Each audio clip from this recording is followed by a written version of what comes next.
So you won't be alone with a woman? That's the plan. Anywhere? Within reason. What does that mean? Well, out in the open, in public, that's okay. Anyway, just a small part of my theory. Which is? I don't believe that dating trains us to be good husbands and wives. You know, life partners. It just trains us to be good dates, that's it. Trains us to be skilled in the superficial. Who talks like that? I do. Dating is fun. Seeing the smile you bring to another's face. Holding hands for the first time. Learning new things. Yeah, but what do we learn? We learn to be witty, charming, romantic. Yes, yes, yes. Right, but it's all icing, no cake. It's not enough.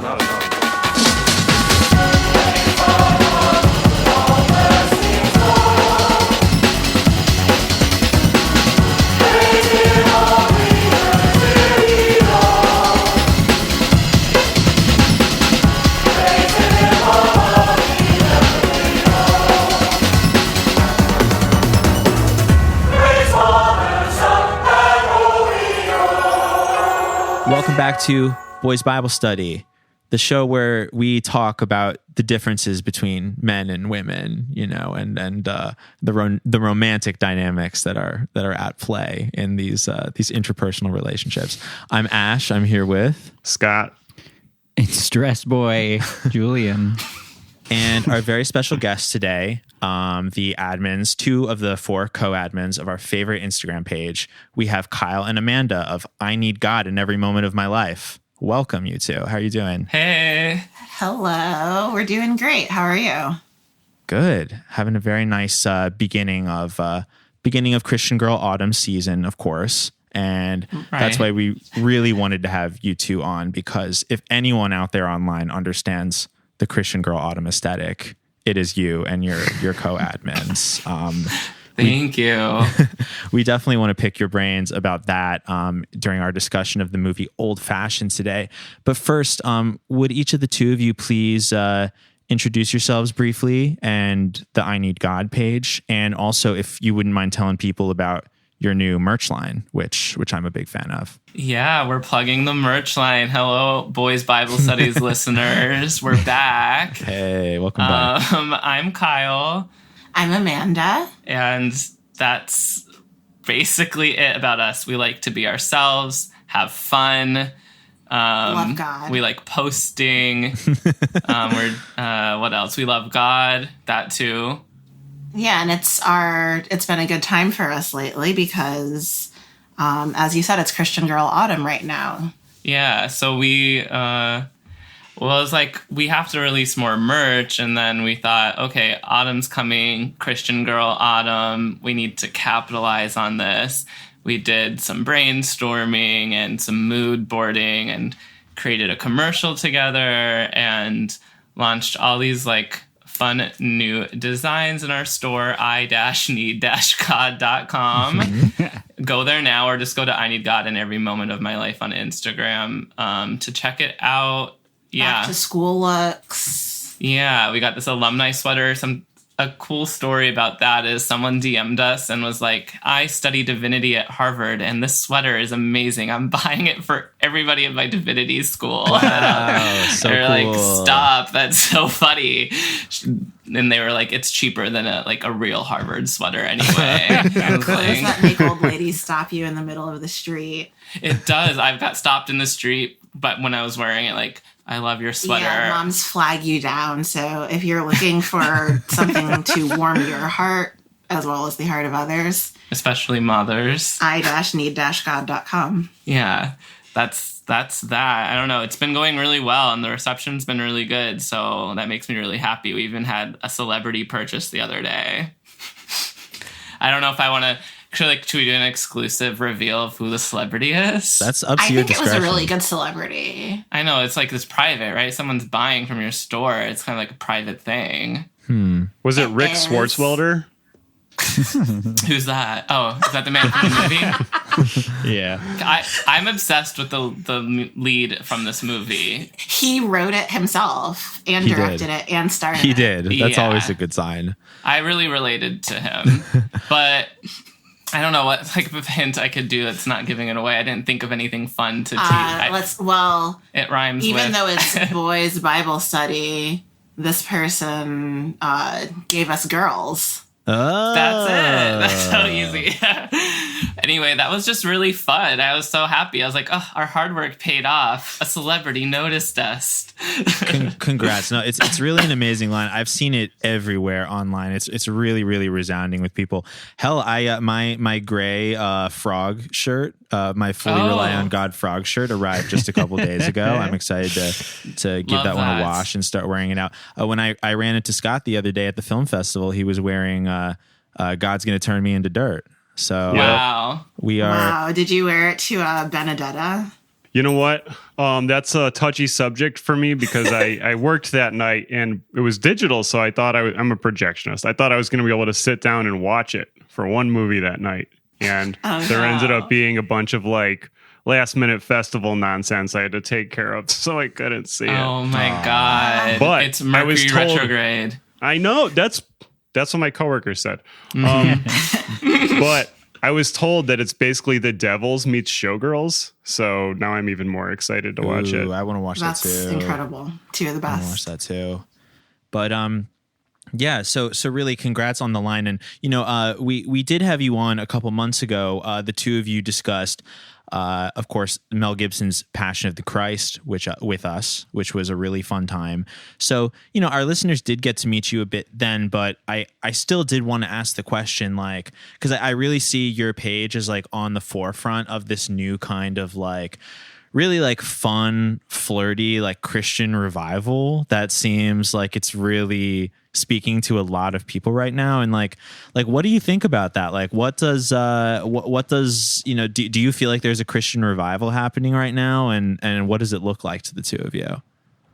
I do. It's good. I think that our fatalism caught up with us. I think that we're all dying anyway. Yeah. And there is a part of that, screw it, I'm going to do whatever I want, that says I can need God. Mm-hmm. And it can make me a better person. And so we're having fun with that. And I think that that's what speaks to people. I don't know. It's an interesting question. Basically, the whole time you were saying that about us, we were just like laughing silently to ourselves. Mm-hmm. And I think that kind of sums it up, kind of like divine laughter, or that kind of like divinity within humor, basically. And comedy. then I also think it has to do with like millennial coming of ageness. Like as millennials are on the other side of their Saturn returns now, like full adults, and we are inheriting, a set of like faiths and symbolic orders. And basically as society glitches further and further, it's just like another level of recirculation of like everything coming. I feel like it's just recirculating things back through into a certain lens that is on Instagram, kind of. I don't know. Yeah. It doesn't Times feel a new flat to me, circle. actually. Yeah. But it's fun. I don't know too. Some days I'm just like, honestly, I'm just posting 3 times a day, like no feelings, not even look like barely alive as a person, just hitting post, no feelings. Like it's just, oh, good God image post, good God image post. Honestly. Well, posting is real life, and That's true. 100%. You know what it is, though? I think that there's sincerity in being insincere and in saying, it's like when you say mood and people know what you mean. Yes. And that's what we do when we post. We're saying mood and people are seeing that, Yeah. and they're saying mood back. It's true. We're curating, so we're doing something, and there's definitely a vibe to it, like you were saying, or a mood, which is unique in our own, and which can never be taken. I completely agree. And we live in an age of vibes. And we here at Boys Bible Study also completely relate to the spirit of like, insincere sincerity with how we approach the media that we curate and analyze. So, you know, I Right. definitely feel a kindred spirit to some extent. So, always a pleasure to have you on. Thank you for coming back. Yes. And the occasion today was to talk about the movie Old Fashioned, which this is a Scott selection. I mean, Scott selects a lot of our films, but Scott, Thank you, Scott. what made you think of this one for this episode? I've been thinking about this movie since we started the podcast. I knew we were going to get to it at some point. And honestly, I was very excited about the new merch line from I Need God. Yeah.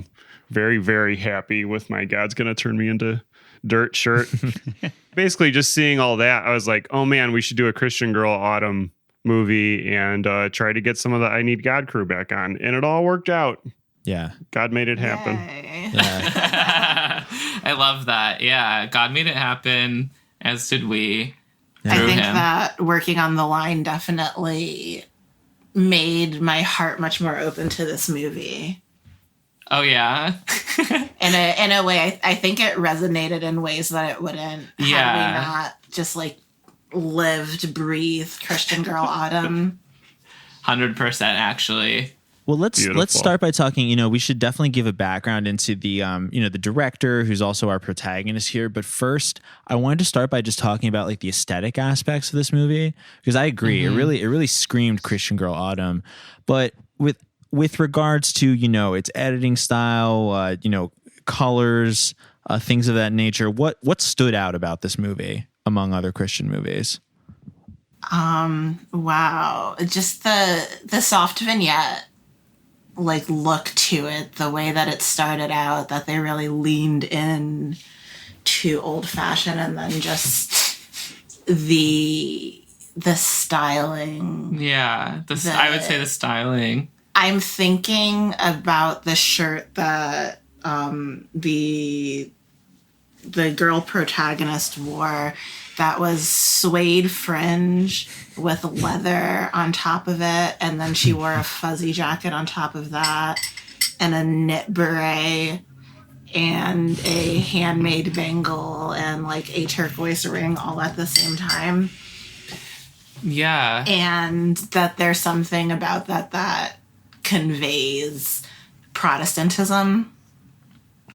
I got a strong 90s vibe. I didn't realize what year it was even made, and I was like, maybe this was made when the Gilmore Girls was made. Like, it gave me like Subaru mom, like she had the dream catcher in her car and her cat on the side, and The leaf on the bulletin board. they're just I liked the styling of like the scenery, I guess, or the set design. I thought was really great. It just gives you, it's like very aesthetic, so that was fun about it. I like that it was just the whole way through, like it was like one gulp of water almost, just like smooth.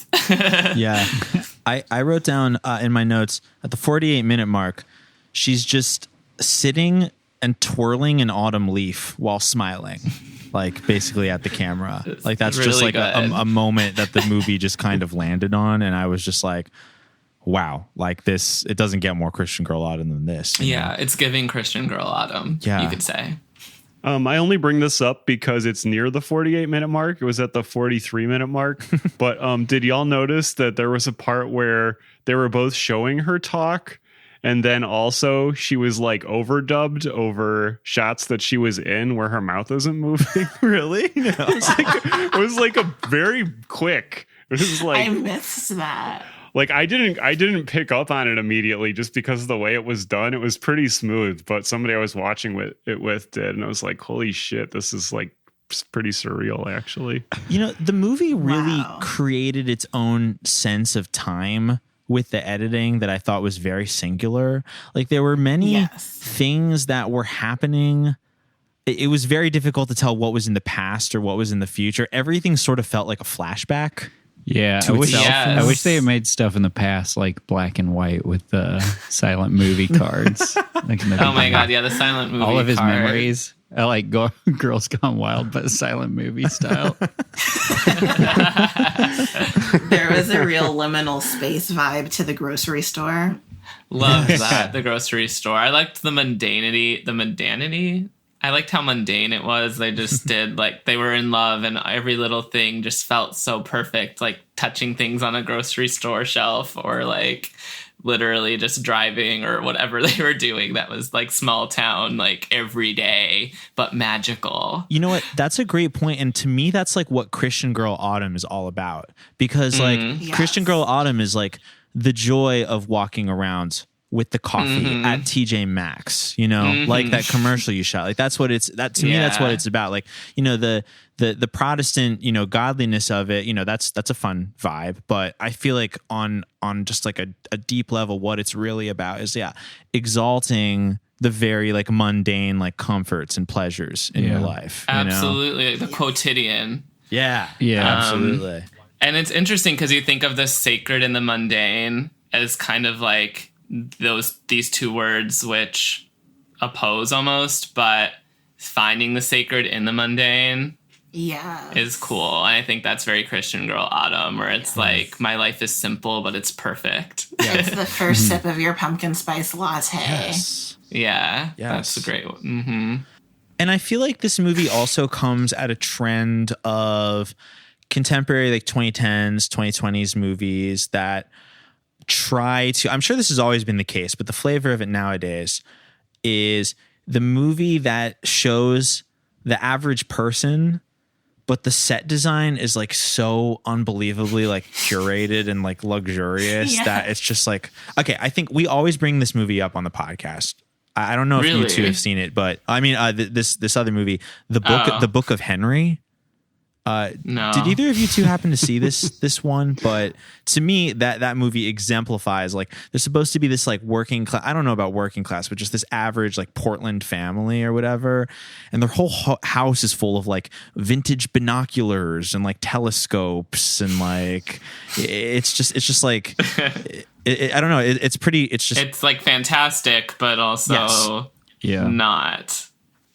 Exactly. It's fantastic, but evoking the mundane. But it's just like no one's house is really like that.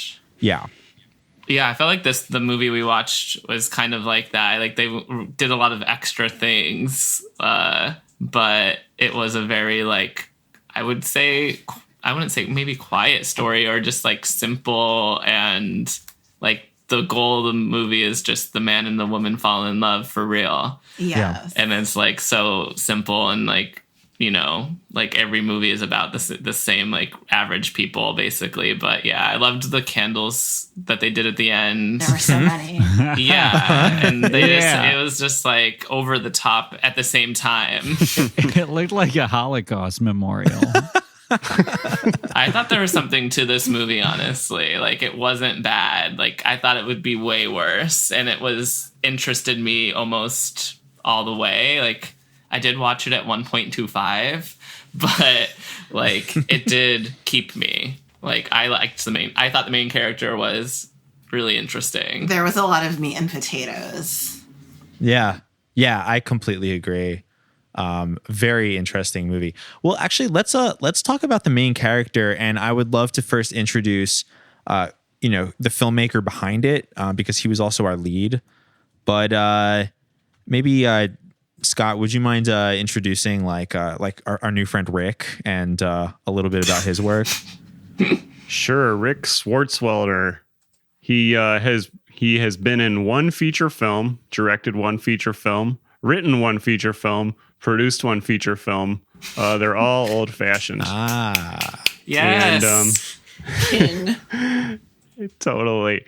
And now he has a company called Scotch Films, like just a scotch. I don't know.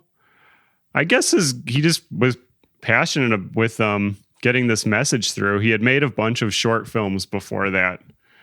Which if you look up his name anywhere, he's sure to let you know they won lots of awards. Okay. Nice. Which is cool. He was Yeah, the why Sprint not? PCS Filmmaker of the Year. That sounds like a huge deal. Stop.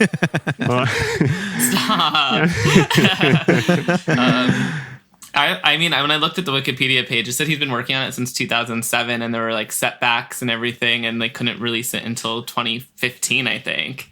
Wow. So, and they that is a shot long it, I time. think, over the course of 3 years, maybe. So, and it was like he created this production company with another person. I forget who that other person was. It was like on the Wikipedia page, but to create this film essentially. So it's like very determined to create this film, and like I like have to stand that. And he also starred in it. On top of that, I just related to him a lot, let's say. Totally. Yeah, and it takes place in Ohio, and he was born in Ohio, so that obviously had some meaning to him too. Yeah, and I liked you know, for a Christian film, it's very like not about pushing an agenda at all. It's like very like, what? I don't know. It has a really interesting way of being Christian. I thought that wasn't as offensive as like most Christian films to me. It's a movie about people who have faith. Yeah. And it's a part of their story. I think so. It wasn't like trying to convert you or anything.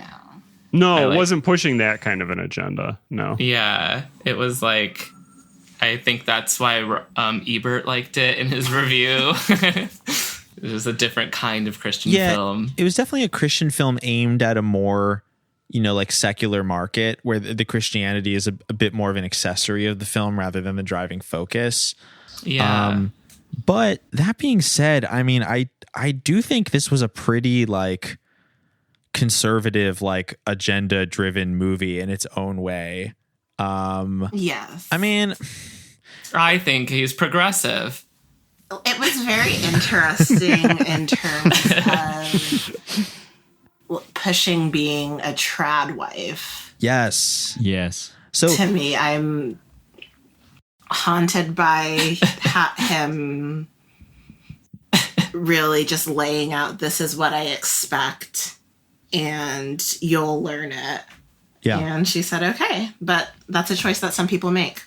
Yeah. Well, you know, so trad is a buzzing word right now. I feel like it's been buzzing for the last like year, 2 years. Right. Old fashioned and traditional are kind of synonyms. It's true. That's true. It's true. I don't know if this guy is traditional. I would say he's like crazy. A thing that I wrote down when I was watching the movie, I don't even remember what action it was in response to, is just that everyone in this movie hates women in a different way, even the women. Yes.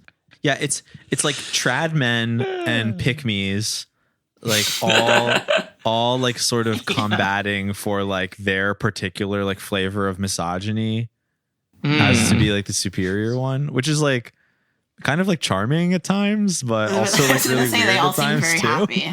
They seem For some reason, I imagined that this is the third time I watched this movie, and for some reason, I had imagined that the most misogynistic friend who goes off to Hollywood, yes, I had imagined that he kind of like turned around when he got there, and then also got into a traditional marriage. That doesn't happen in it, though. Yeah, that's just your like your fan fiction about it. Yeah. Like maybe that character, they use him to be extra bad to make the other ones seem less bad, I guess. It was also to make the lead seem like a good person. Like I think that it made him a Christ figure.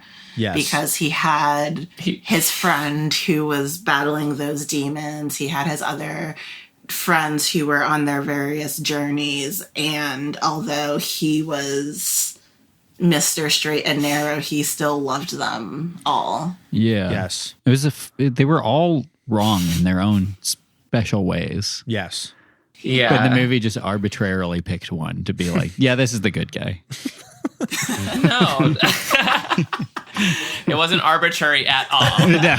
Well, I will say, for summary's sake, I just want to say for listeners, so in just on a complete basic level, the main premise of this movie is that there is a protagonist named Clay Walsh, who's played by director and producer and writer Rick Swartzwelder.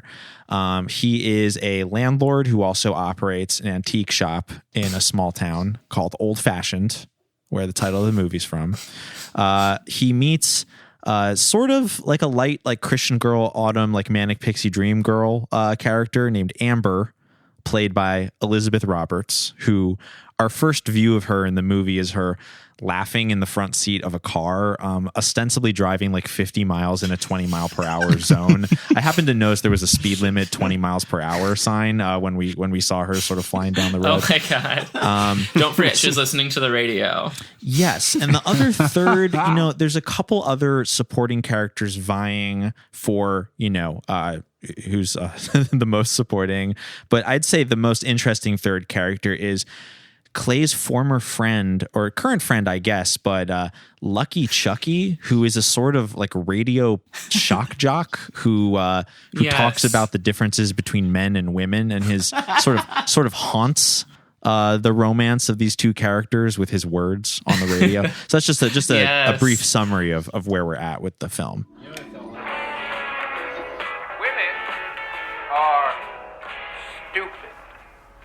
Every single one of them loves to believe in some sort of fairy tale, offer the illusion of security, just pretend everything is going to be okay. And abracadabra. Lines are open. Give Lucky Chucky a call. You know the number, you lemmings. Pick up the phone. You know what it felt like? To me, it felt like those movies like Along Came Polly or like 40-Year-Old Virgin or whatever, where like the main person has all these friends that represent different like ways to navigate a relationship. Yeah. But this one just didn't have the like main character. It was just those supporting characters. The main character has an autistic vibe, I would say, and like he reminds me of the Good Doctor from ABC a little bit, or like a serial killer, like Hannibal Lecter type. And I think that's important. Another thing about the plot I think is important too is that it's all about the main character having theories about love and relationships, and everyone knows him for his theories. Yes. Seriously? What's your deal, stress boy? Please don't take it personally. It's just, I made a promise to never be alone with any woman that's not my wife. That's sweet. I think. She the jealous type? Oh, I'm not married. Engaged? No. Living together? Dating? No, I don't date. I have a theory about that. So who'd you make this promise to? Old-fashioned, huh? Yeah. It's a little on the nose. What can I say? And his theories are, I guess, we could say old-fashioned, but they're not. I would say they're new and his own. Yes. And it's like, I cannot be with a woman unless we're married, period.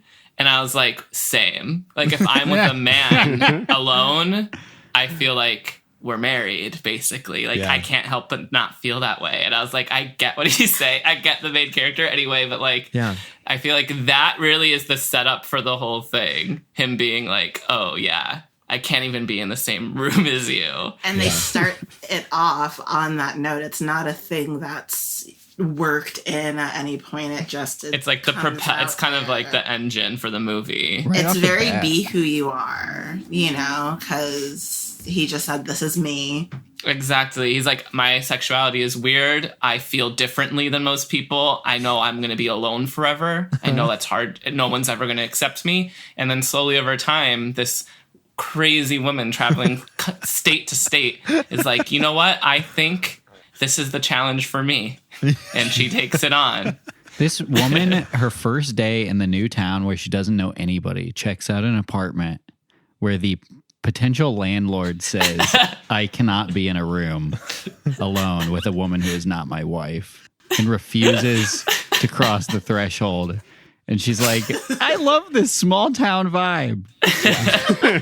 She also vibe, honestly. It kind of reminds me of our star in the Christian Girl Autumn commercial who like fantasizes about being murdered a lot. Yeah. Yeah. Like this lady wants a stalker.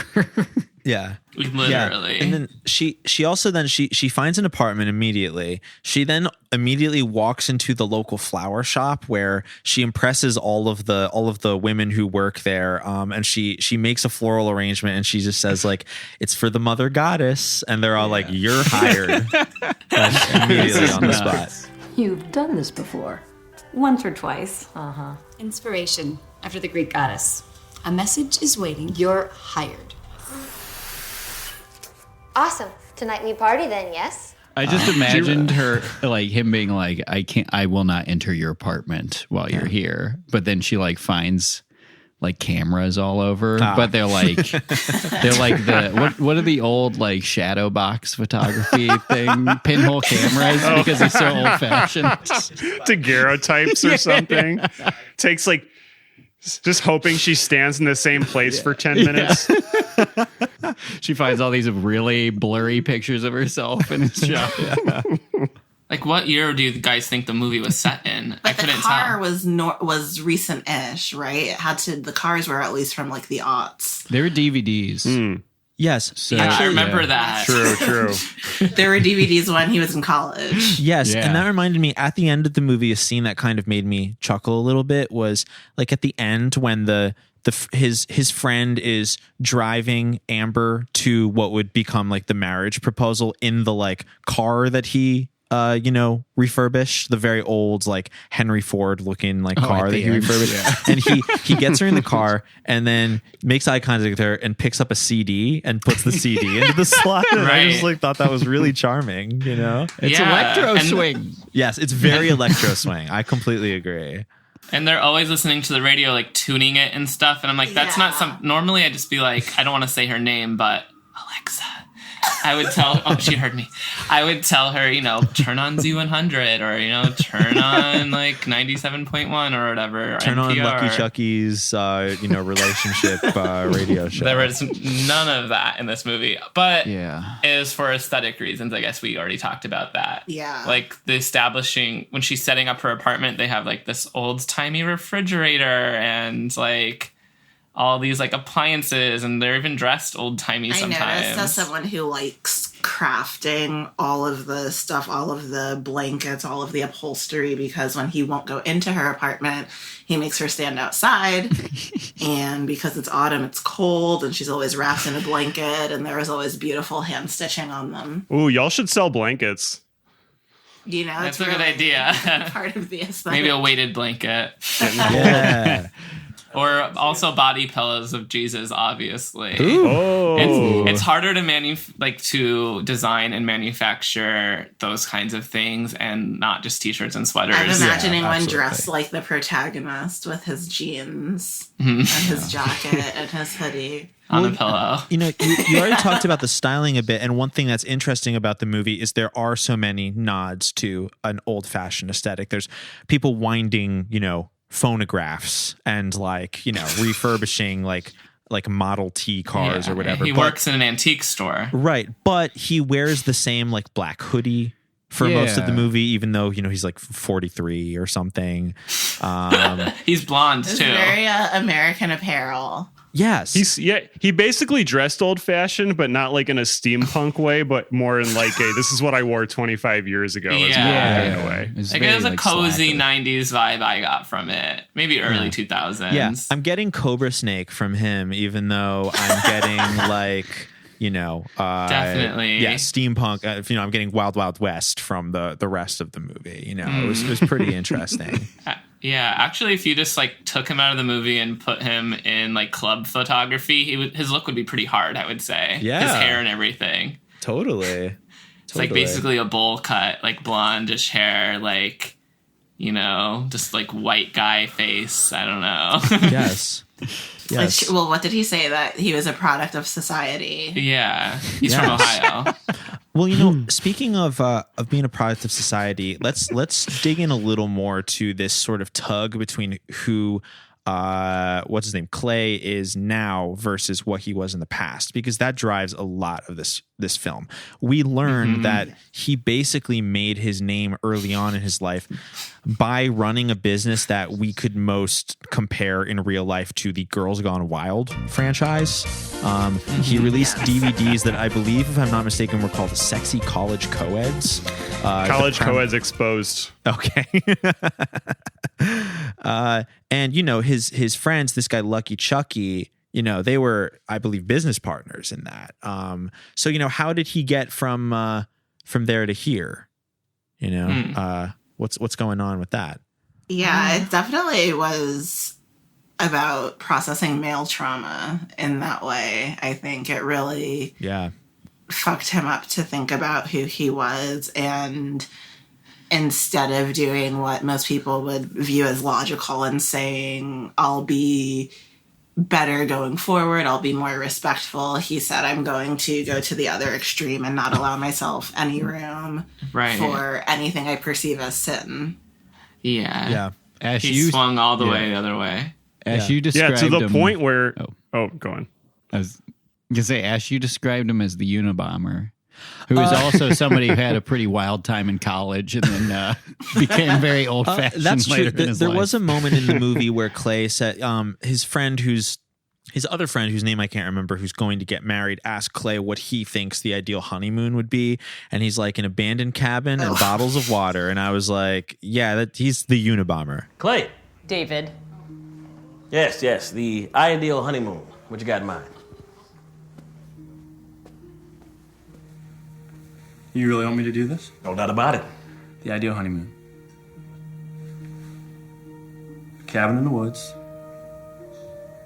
A case of bottled water. And not a single distraction from building a foundation of intimacy with my lifelong bride. Literally the second thing he says is a case of bottled water. And she's just like eating it up. Honestly? They nodded to it at the end. No, but then he made it creepy. Right. Because he said, I want the bottled water so that nothing distracts me from making a foundation of like love making with my spouse or something. Yes. And it was bad. Yes, he did. Give me a case of water and a case of cigarettes and a cabin in the woods. Amen. I love that. I love him. Simple guy. Like regarding his past and kind of being the reason the movie gives for his current behavior, I really wish it was just like he's just this way and always has been this way. I would have related to him more then. Because I really did relate to him like super hard, except like for me, there's nothing driving my repression. There's no like big opposite thing that happened to me that drives my repression that far. I'm just that way. And I was thinking like he almost feels alien in the movie. I think verged on supernatural instead. I would have preferred that than this like Girls Gone Wild backstory. He's giving like, what's that guy? The alien. John Travolta, Michael the Angel. Maybe that. I'm thinking the guy who played K9 or K-Pax. K-Pax. Yeah. Is that Kevin Spacey? Kevin You can't Spacey. say that. No. Or what's the other guy that played Genie? Did he ever play an alien? Like Genie in Aladdin? Robin Williams? Yeah. Did he ever play an Mork. alien? Mork from Mork. Mork. I guess Mork and Mindy. Mork. I don't know. Yeah. Maybe not. I haven't seen any of the references we just said. I'm just saying I like that he's giving this like stranger energy, like from another place. Yeah. But otherworldly. Yeah, it would have been cooler if he was just like actually like a Jesus alien type instead of this kind of like reformed, like reactionary to how he behaved type. Otherwise, I would have I really did relate to him, like I was saying, but it's like that part of it, I was like, I don't know. Julian is actually a scholar of 90s and 2000s magical man movies, like this exact type of genre that you're referring really? to. I do think this movie had some of those qualities. Like, would you agree? Julian? Yeah. Especially like the fact that, like you're saying, he feels like an alien in a small town in which he like grew up. And everybody is just like accepting like, oh, this is the weird guy, but we love him. Exactly. And everything's about him, like his great aunt or something. Is it his great aunt? The message that she has for him is like, stop making it all about you. And I'm like, oh, so me. And typically these like Magic Man movies, it's like everybody in the town wants to kill this person. But I mean, I just felt like I wanted to kill this person the whole time watching this movie. You know, some people definitely did. He was, Oh, go on, Scott. He was just so like better than thou that his great aunt pointed out that he didn't even go to church anymore because like he felt like he was above everybody else there and they didn't do everything right. Right. I mean, that's the lesson he learns, is that he is so closed off that he's even closed off from God, kind of, right? Totally. Yeah. Well, you know, And he learns yes. through the love of a woman.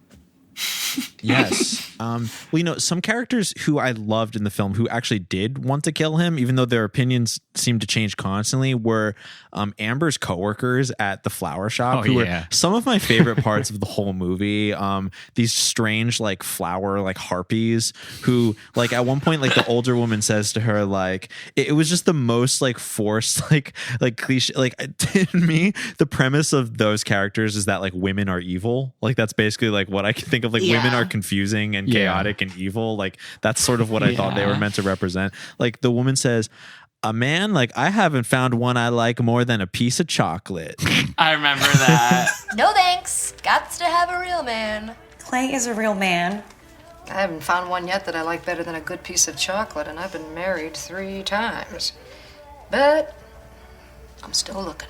And like they want her so bad to break up. They're like, you can do better. And the one older woman like gives her one of the DVDs. But then later on, when she's like upset about it, they're like, you're not going to find anyone better, honey. Like, what? You can't just run from your problems. They were so right that's up realistic. until that point. Like, they're the only reasonable people when they're like, hey, this guy used to shoot like Girls Gone Wild and party all the time, and then he dated one girl, and now he's like fucking making you chop wood in the city park for your date. Maybe you should stay away from him. I know there's 3,000 people in this town, but you can definitely do better than the insane guy. No. And before they make the shift to, they meet him in person and they're like, so I heard you're reliable. Like that's all they have to report on him. I also love the one woman with the short hair, you know, the pixie cut woman.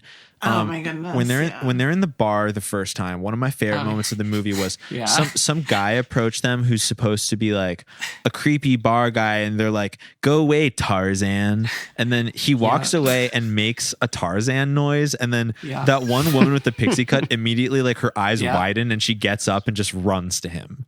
I loved that part. I loved that part. It was just, the movie was just sort of being like, women might say one thing, but at their primal core, they just want a man to just like yell in the jungle, and they will just like go running to him at any cost. Absolutely, though. I got what she was doing, and it's just like you get it's a vibe. She's wants to have fun, and there's a guy doing Tarzan at her, and she's like, you know what? I'm just gonna be fun. And the other girls are just looking back like, oh, okay, get it. Go girl. I thought it was great. I don't know. It's maybe about non-judgment, because at the end of the day, I don't think that you could say that any one of those women was more or less happy than the other. Yeah. It's exploring different like partner, like, I don't know, like what's the right way to fall in love and like and to have sex and get married. Like the movie is kind of asking those questions, I thought. Yeah, it is. And we see, you know, he, Clay, the main character, is of course going through his like sort of monastic, like spiritual journey that does end up eventually with the marriage proposal. We also see, you know, his friend Chuck, aka, Lucky Chucky, who is, has gone the opposite routes. He's drawn this conclusion that all relationships are inherently flawed. And he, like I said earlier, haunts everyone. Actually, slight like wind change, but what is it about like the power of radio and like podcasting that like haunts everyone so much? Like, not in this movie, but I feel like that's very real. Like, didn't like Howard Stern like absolutely terrorize everyone? Like there was like huge moral panics about him.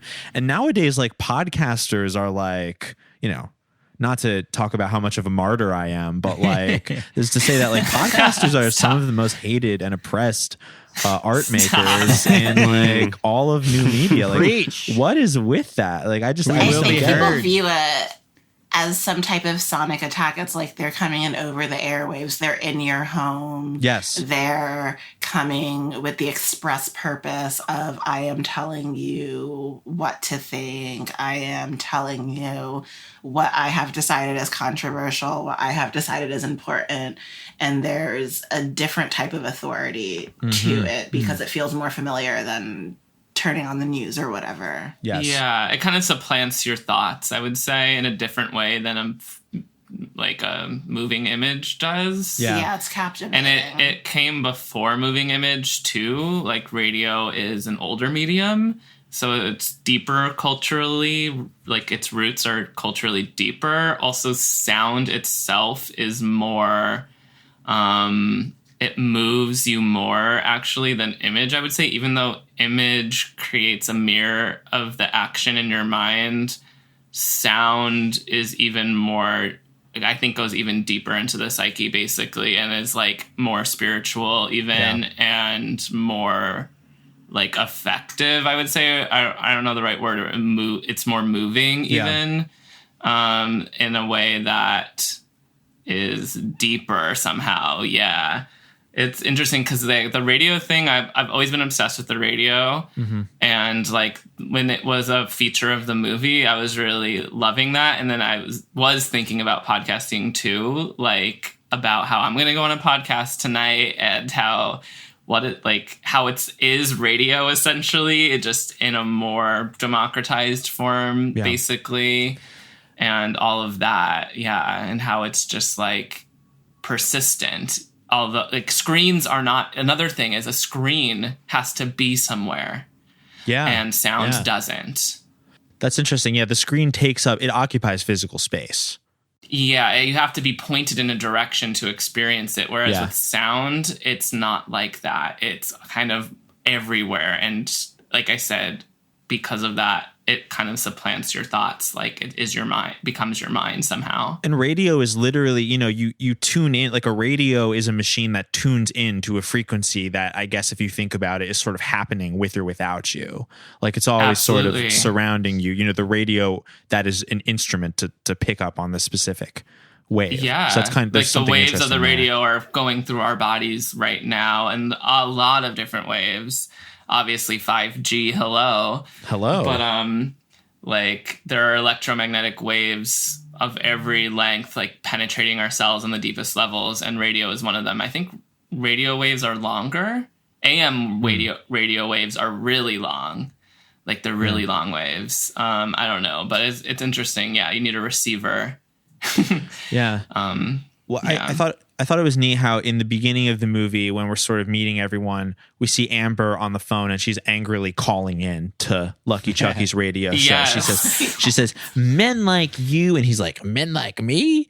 Men like me? And, and then later in the movie, of course, she is drawn sort of primally to Lucky Chucky, although they don't know who each other are.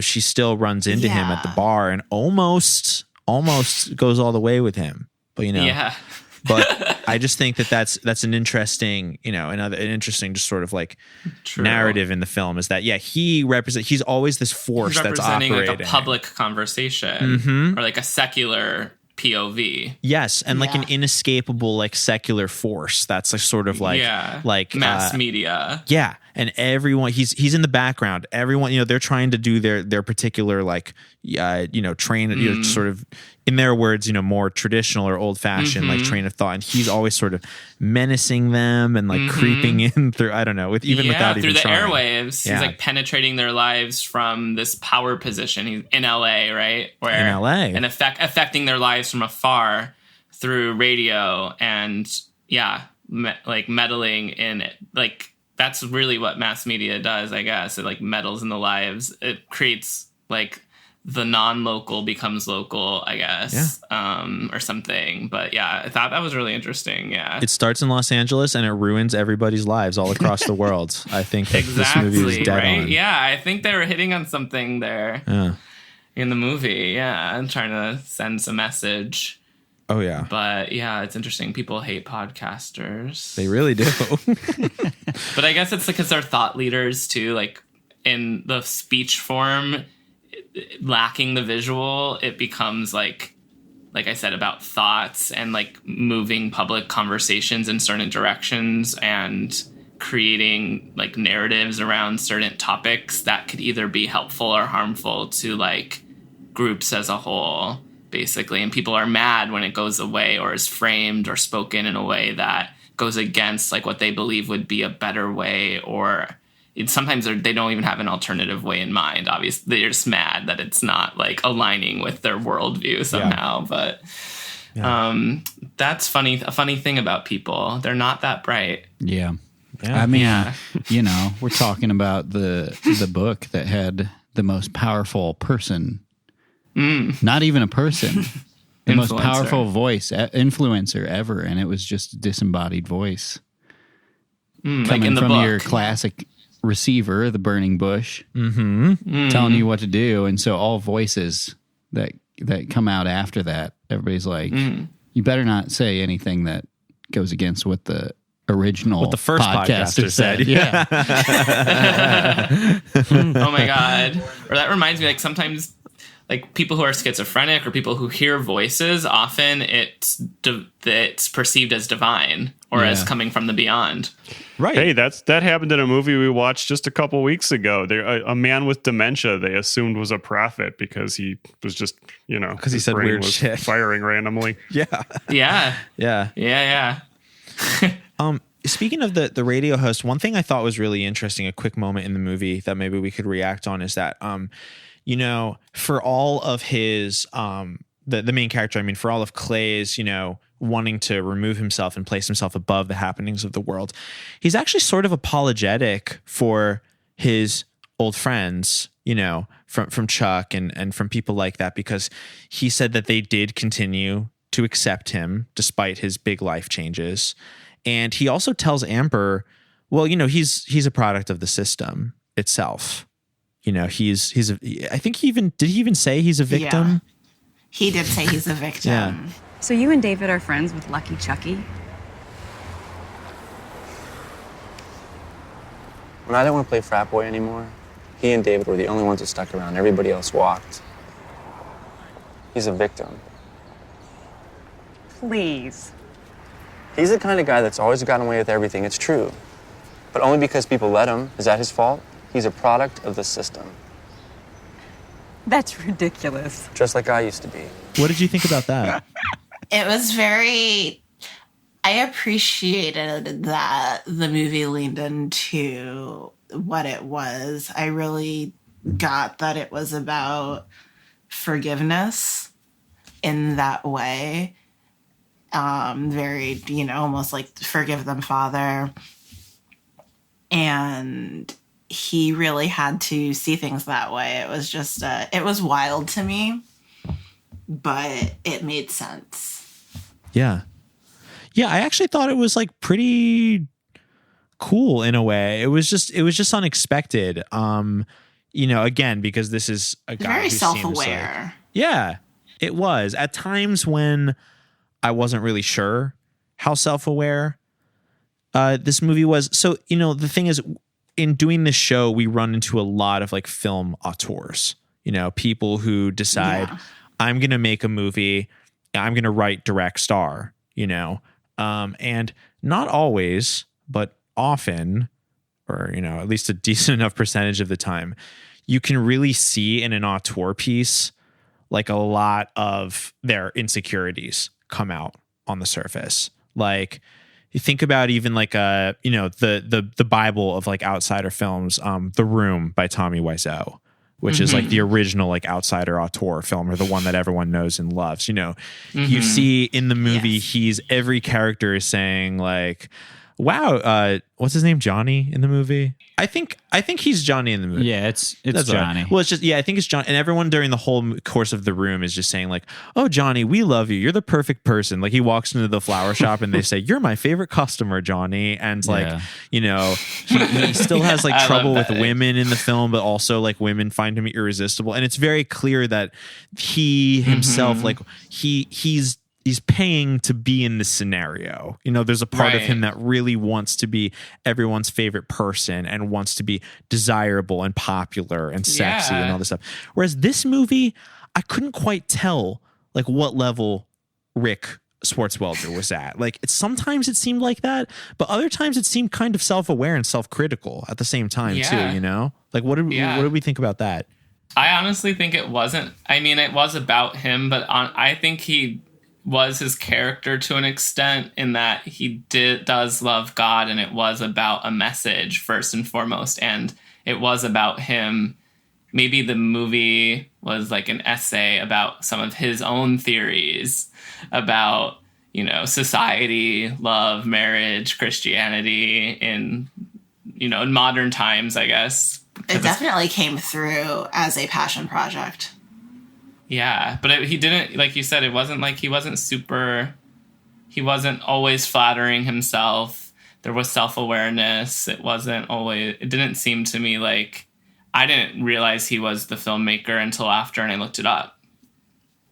Yeah, no, I agree. It didn't, I happened to look it up before I watched just because, but I agree. Like, I don't know if I necessarily would have gotten that just from watching the film. It didn't seem as self-centered as some of these auteur pieces we are accustomed to.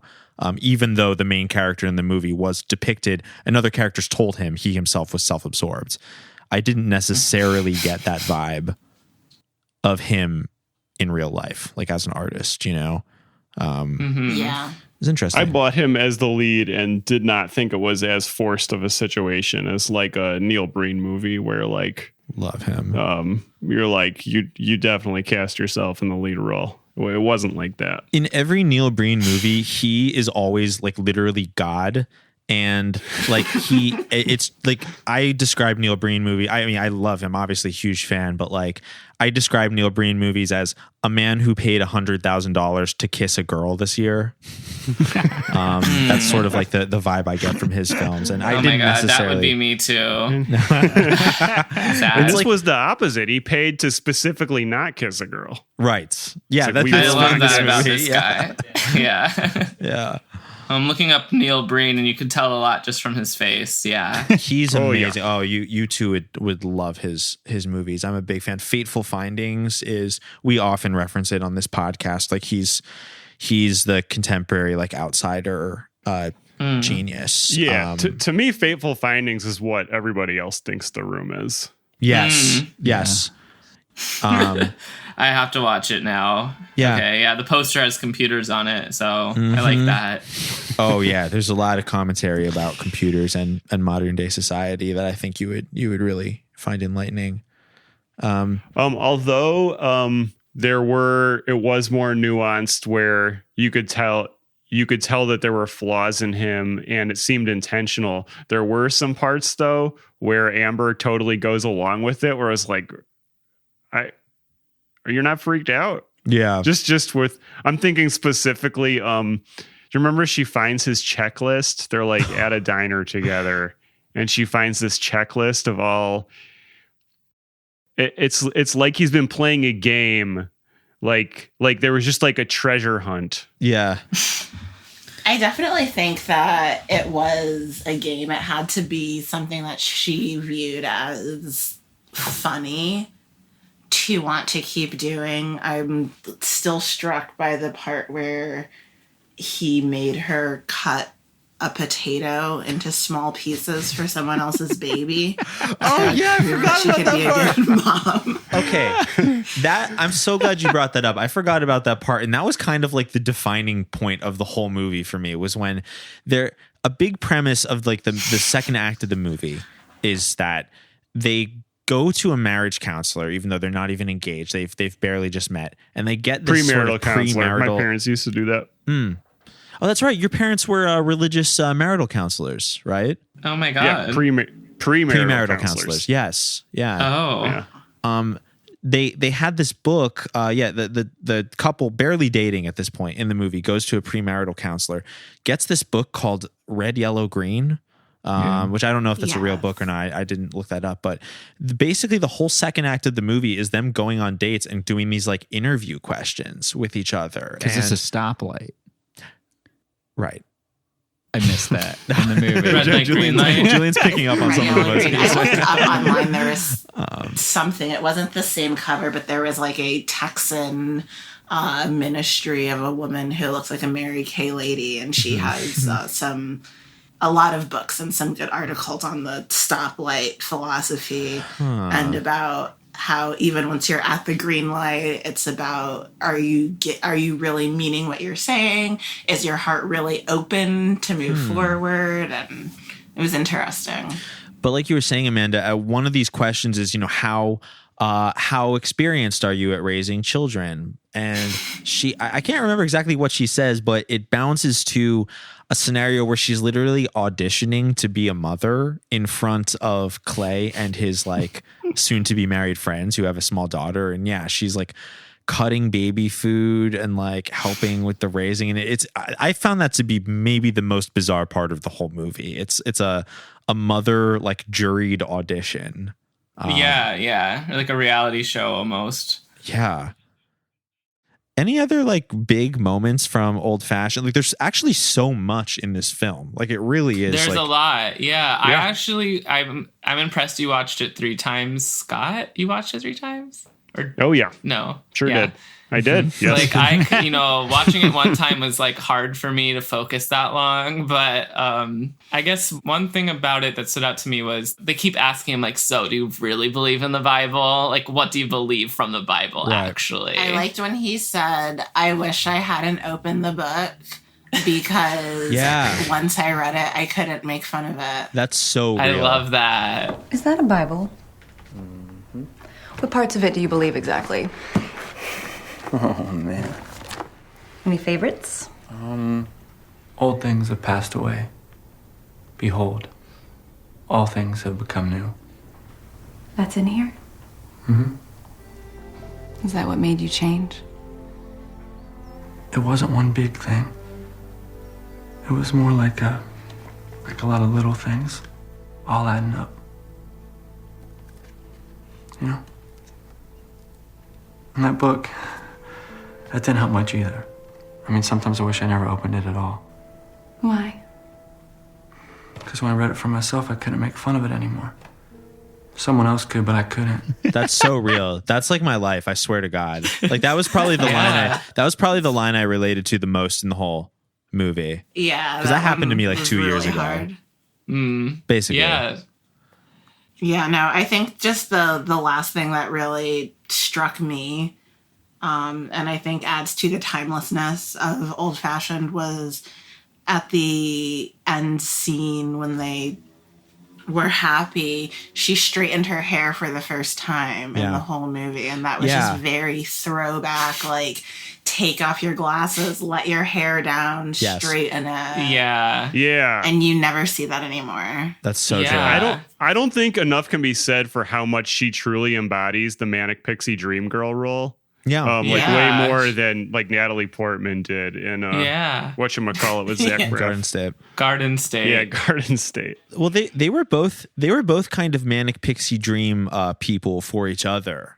Which I thought was interesting. Yeah. Like that role was a bit shared because like she was definitely trying to get him to, loosen up, but he was also like, a lot of times in the manic pixie dream girl trope, we sort of see a man who's like dull and uninspired, and that's sort of why we might relate to him.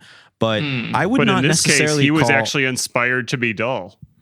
Right. That's the thing. Yes. Like I completely agree. Like he was very inspired. He was a very inspired man, a very passionate man already. Yes. And so like I feel like he was inspired, right? He was an inspired person. I was thinking like, what is his astrology? Because he's very Virgo in a sense, where he's like, I can't mess up or my whole life is ruined, or like he's afraid of mistakes. There's a Capricorn energy, earth sign energy, basically making you be like, tradition is important and we have to follow a certain set of procedures for things to be correct. And if I mess up, I'm really mad at myself. That's an earth sign thing. But then he's almost like a Leo in a sense too, where it's all about him. And then I was thinking maybe he's Sagittarius rising because he has all of these theories and divine inspirations. And it's like, I'm a Sagittarius rising with a Leo sun and like heavy Virgo placements. So I was just feeling like maybe I was projecting myself onto him, I guess, more than it was really there. But honestly, I feel like But sometimes when you feel that, it's because it's a real connection. Right. Yeah, I felt like his astrology, like you could write a really good birth chart. I could probably write a really nice birth chart for him that would flesh out his character, because there's a lot of nuances to his character. Like we were saying, it's not just actually boring, flat, or dull necessarily. There's like a couple layers to him and different, like he was pretty interesting and compelling as a lead, I thought, honestly. Yeah. And kind of like what you're saying, the woman lead too, she's supposed to be the manic pixie dream girl, and she is, but like he's also kind of not, he's not that a little bit. He has that energy in a way. He's not a wanderer like she is, but right. Other than that, but he's still like dynamic and impressive to her. He shows her like a stunningly different perspective that kind of rocks her worldview. Yeah, and they both sort of do that to each other, which I thought was they crack interesting. each other open a little bit. Yeah, I thought that was lovely. It was very like rom-com tropes, and like I loved that about it. It just had, like you were saying, just like random shots of like her twirling a leaf, or like they're sitting in grass together, or like whatever, they're in the grocery store and like they're giggling and stuff. And it was just like, or she's at the great aunt's house, just like kind of wandering around, like looking around at walls, but not at anything in particular. I don't know if y'all remember that like weird montage. Yeah. We're just this montage of her just like kind of spinning around the house. It was like, what's happening? That was a really good scene. It was great. Yeah, it was. Yeah. I wanted to bring up before we get out of here, I have in my notes that sometimes Clay's energy gave me very like TikTok e-boy. Like at one point his checklist apparently said respect her emotions as well as her body, which I felt like that was one of those things that like a shirtless man with like nipple piercings like points to in the text, like in a TikTok video. It's very like Bieber notes app to Instagram. Like, yes, like learning how to treat someone. Yes, very much so. Or just like wow, I just cried thinking about how much harder it is for women to get a promotion. You know, like that type of shit. Yeah, that meme. Yeah. I don't remember the exact text of it, but yeah, that meme. That's what he gave it's me like a sometimes. Format. Yeah. Yeah, he was giving that. It's kind of like how I said how we were talking about he could be in like a Miss Shapes book or something, or like he could be a TikTok boy or something. Like he has a scene quality to him. Yes, maybe, so. or like dumb manness. But I think it's more, for me, it came more across as like autisticness. Yes, but that crossed my mind. And less like boy trying to learn. But it was also boy trying to learn a lot. Yeah, you're right. I liked that part too when he said that. What does he say again, Ash? He said, so it's when she's reading his checklist, and so she reads his words, but it says respect her emotions as well as her body. If I think I heard that correctly, but that's what I wrote down. The way that she responds to that, it's almost like I'm like, oh no, this is a deal breaker. This is he's gone over the edge. But the way she responds, she's like, how could you possibly be so perfect? It's like amazing. I love that. Yeah, it was a fun film. You know, I would recommend it to listeners because was easy to watch, like, and goes down smooth. If you like romantic comedies and you like things that are stylized, I would say you probably would enjoy it and wouldn't hate watching it. You walk away from it with things to think about. I completely agree. And in fact, I think this might be a great time for us to each like deliver our final thoughts and maybe even give it the official Boys Bible Study rating. What do you say, guys? Should we? Yeah. I guess I'll go first. Yeah, I mean, for me personally, like I found this film to be very, very entertaining. Just like you two were just saying, Kyle and Amanda, like it is so, I mean, you will laugh, you will cry.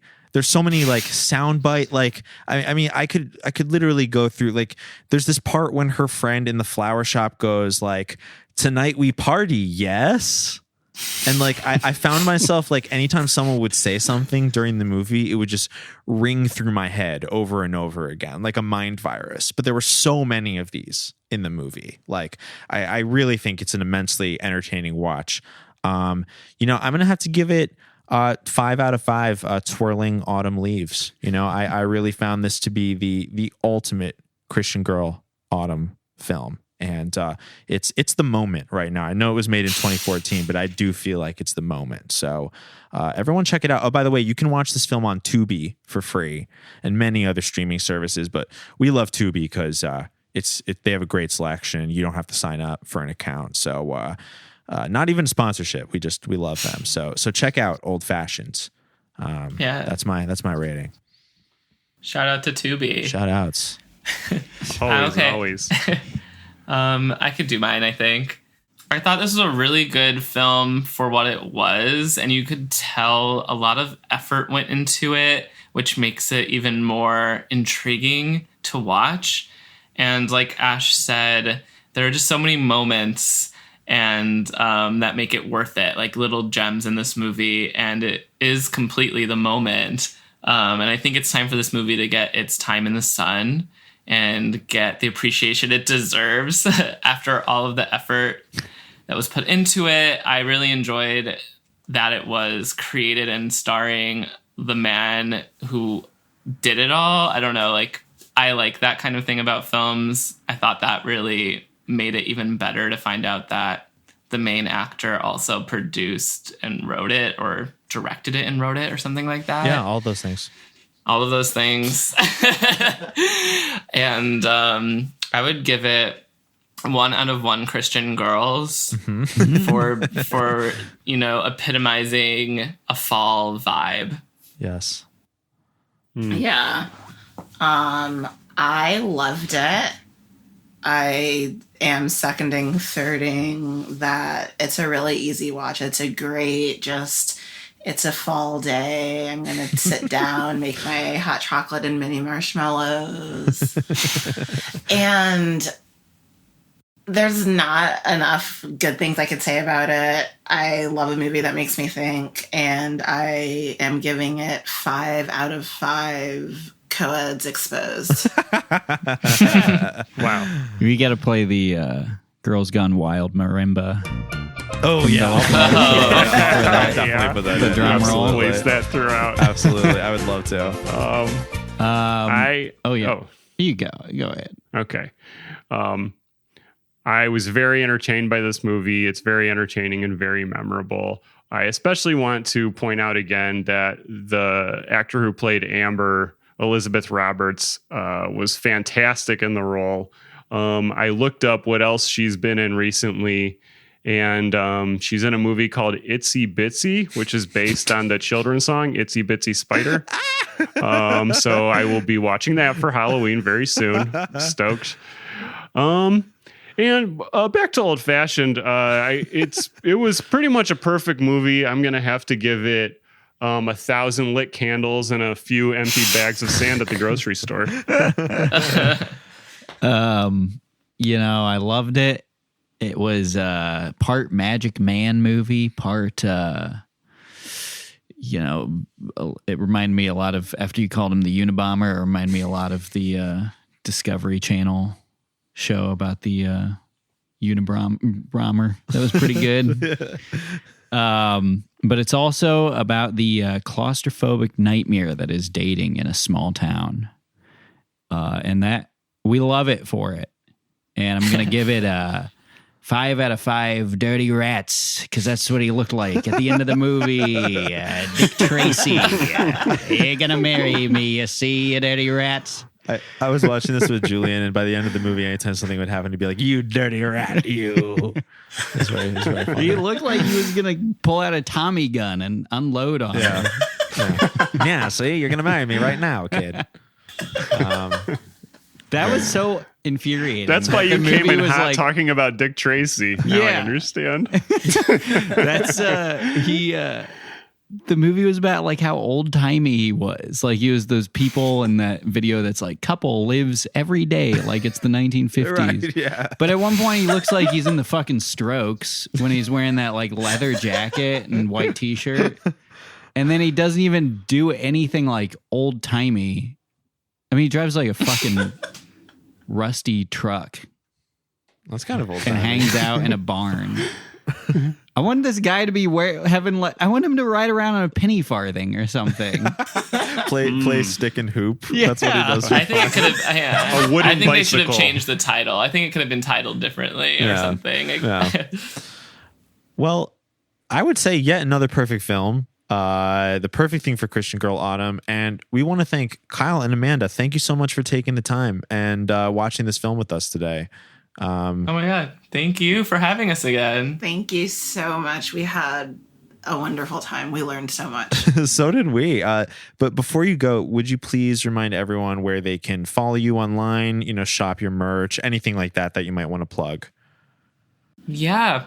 Follow us on Instagram at I Need God in Every Moment of My Life for some great God content coming to you every day, reminding you of God's everlasting presence.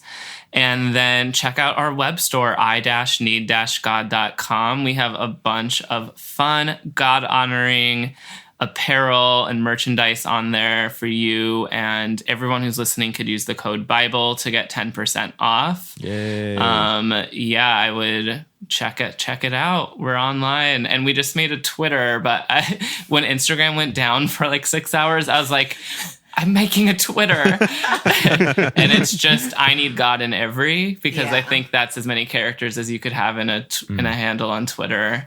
But you could find us there. I think now if people type in I Need God, they find us. Yeah, you can go to google.com or open your Chrome web browser or Safari or whatever web browser you're using, Opera, on your phone, your mobile, your tablet, your desktop, wherever you browse the internet, and search I Need God or I Need God in Every Moment of My Life, and we'll be on the first page of the results. You could check us out there. Amazing. Yeah, thank you so much for that. It was always a pleasure having you on. And listen to a couple months ago, we reviewed The Passion of the Christ with Kyle and Amanda, so you can check back and listen to that too if you enjoyed our episode today. Biggest Christian film of all time. Of all time. Yeah. So worth a listen and worth a watch. On the Boys Bible Study side of things, as always, we really appreciate you listening to our show. If you haven't already, go to boysbiblestudy.com, and we have links there to subscribe to any of your places where you find podcasts. Also, thank you so much to our generous patrons. If you really like what we do and you want to support, go to patreon.com/boysbiblestudy. We put out free episodes every other week. On the other weeks, we have bonus episodes just for our subscribers. So you can get new content every Sunday if you join us on there. Also, shout outs to our very special patron saints at the $20 tier. We thank you for your generous support. Nicole, Marissa, Jeff, and Jane. Also, our outro song is Oh My God by Mary. Check out Mary's music on Bandcamp and Spotify. From all of us here at Boys Bible Study, myself, Ash, my co-hosts, Scott and Julian, our guests today, Kyle and Amanda from I Need God in Every Moment of My Life, we would like to say, peace be with you. And also with you. Thanks, boys. Rats. Forgive me, Father, for I have sinned. I feel you loving me, it's coming from within. Oh my God, my devotion is so unwavering. Divine emotions when you enter me. Every day you